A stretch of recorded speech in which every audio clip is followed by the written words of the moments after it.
Voici encore une prédication. Des mots sur des mots.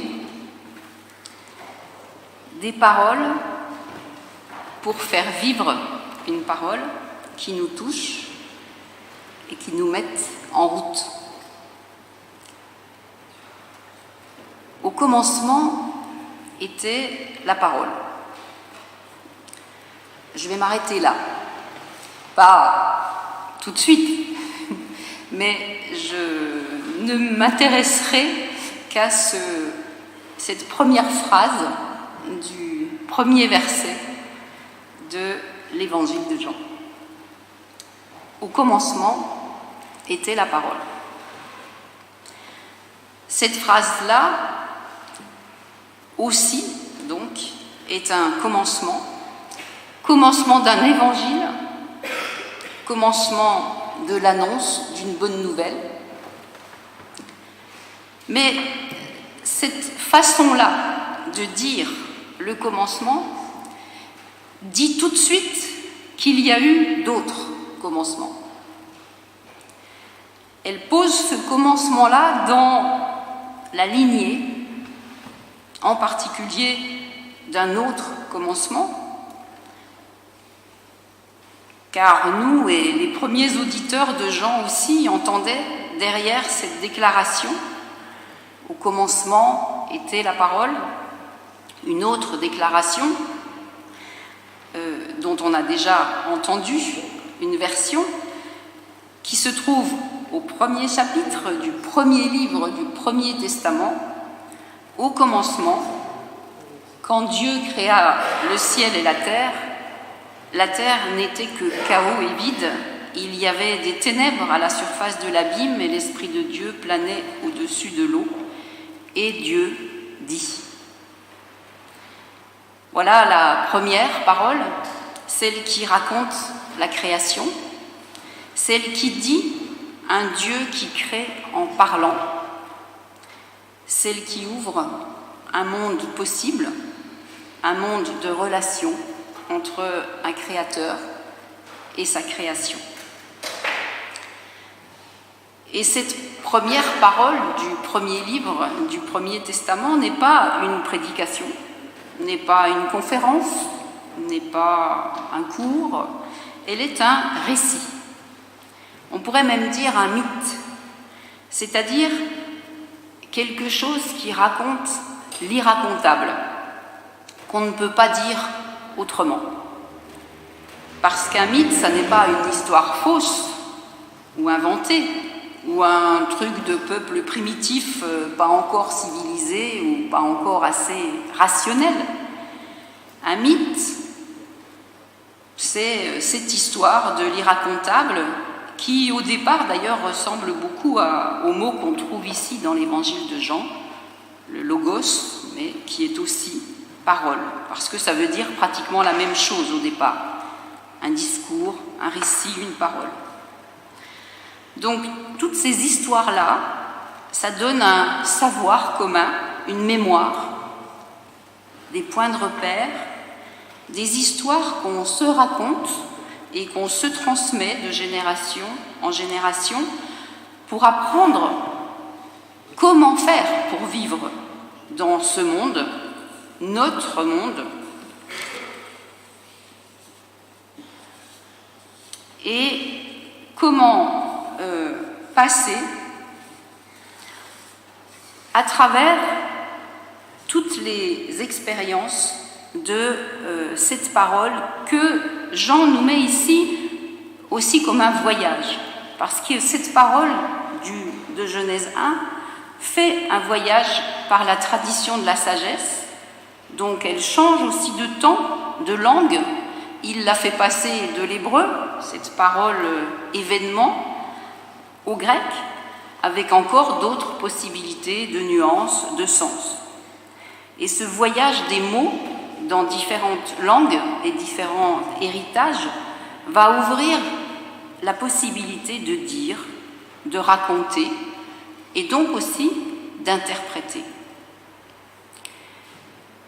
Jean le dit avec une simple phrase qui ouvre le débat, qui dit « Voilà, je vais vous dire comment je comprends le monde, quel sens je donne à ce monde où nous vivons, mais ce sens, je le lis en écho à une autre parole qui me vient de mon héritage. Au commencement était la parole est une petite phrase qui dit aussi au commencement était l'interprétation. Mais finalement, ça sert à quoi de parler?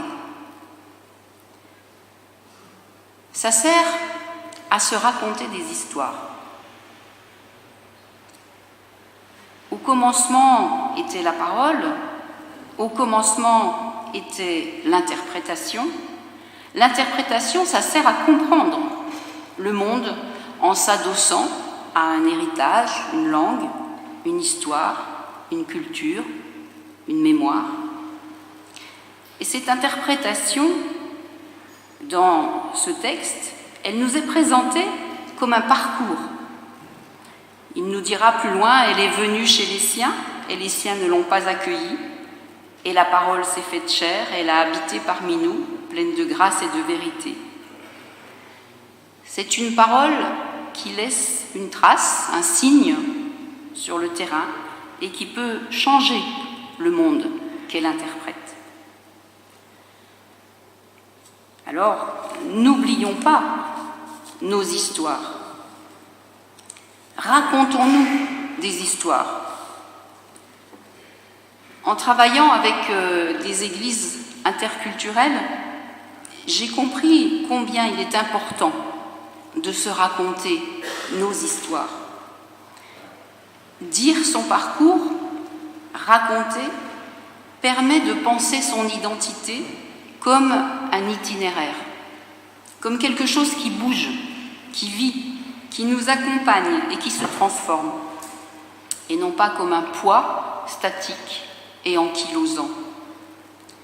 Parler, se parler, est un geste dynamique qui transforme un destin en destination.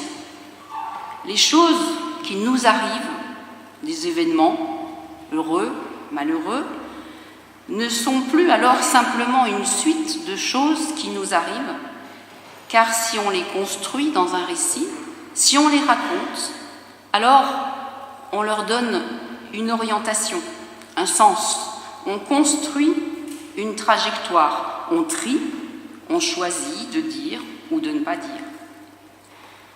Raconter implique devenir auteur de son récit. J'ai enseigné au Nicaragua avec des étudiants et des étudiantes qui n'avaient rien d'autre que la parole pour affirmer leur dignité. Pas d'argent, pas d'éducation, pas de reconnaissance dans la société, mais conquérir le droit à la parole par les études, par l'écriture, par la poésie, leur permettait de se construire un parcours, d'exister.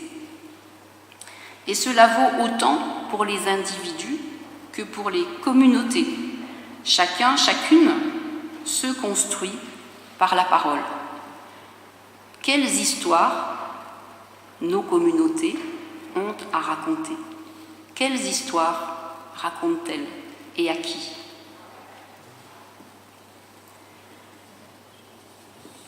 Au commencement était la parole. La parole nous précède.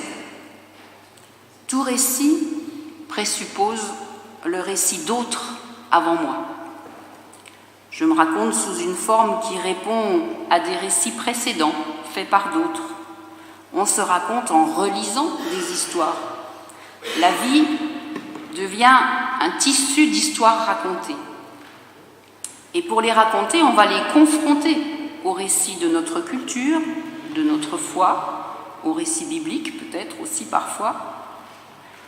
Parce que le peuple qui habite les textes bibliques a tiré son identité de la réception, de la lecture des récits qu'il a produits, en reprenant sans cesse et en modifiant les récits antérieurs dans un nouveau récit. Il en fait de nouveaux mots parce que les temps changent, parce qu'on ne peut plus dire ce qu'on disait, parce que parler n'est pas répéter à l'identique. Ésaïe disait en son temps que Jérusalem ne pouvait pas être détruite. Mais Jérémie, un peu plus tard, dit que Jérusalem, oui, peut être détruite. Et chacun a ses raisons dans le temps qui est le sien. On parle, on raconte aussi pour changer l'histoire, pour ne pas en rester là. Et alors, là encore, cette parole nous interroge. Comment faire de nos communautés des lieux de parole et de changement?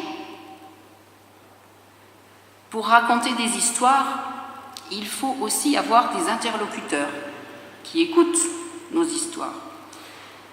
J'ai toujours gardé en tête la réflexion d'une étudiante venue de loin et qui disait son malaise d'avoir trouvé dans beaucoup d'églises plein de gens de bonne volonté, prêts à lui expliquer comment elle devait se comporter ici, quelles étaient nos habitudes, nos histoires, nos mémoires, mais qu'elle ne trouvait personne à qui raconter son histoire, partager son parcours, sa mémoire, ses lieux. Parce que la parole échangée fait de l'interprétation une rencontre. Et c'est là, et seulement là, qu'on arrive à une parole en vérité. Oui, il est important de se raconter des histoires, mais en sachant que, comme ces histoires interprètent le monde, elles ne donnent pas la vérité du monde. Il faut les confronter à d'autres histoires, dans notre monde actuel et dans notre héritage culturel, historique. Si au départ est l'interprétation, aujourd'hui, une des grandes questions à affronter est aussi quels récits sont crédibles, légitimes? Quelles paroles vais-je partager? Avec qui et comment? Est-ce que quelques signes sur un tweet vont suffire pour parler? Ou les messages vidéo les plus regardés qui tournent en boucle sur les réseaux sociaux? Ou un verset biblique balancé sur un téléphone qui tourne à vide? Des paroles qui ne sont pas enracinées dans une histoire, dans une mémoire? Il y a des lectures du monde qui ne sont pas crédibles.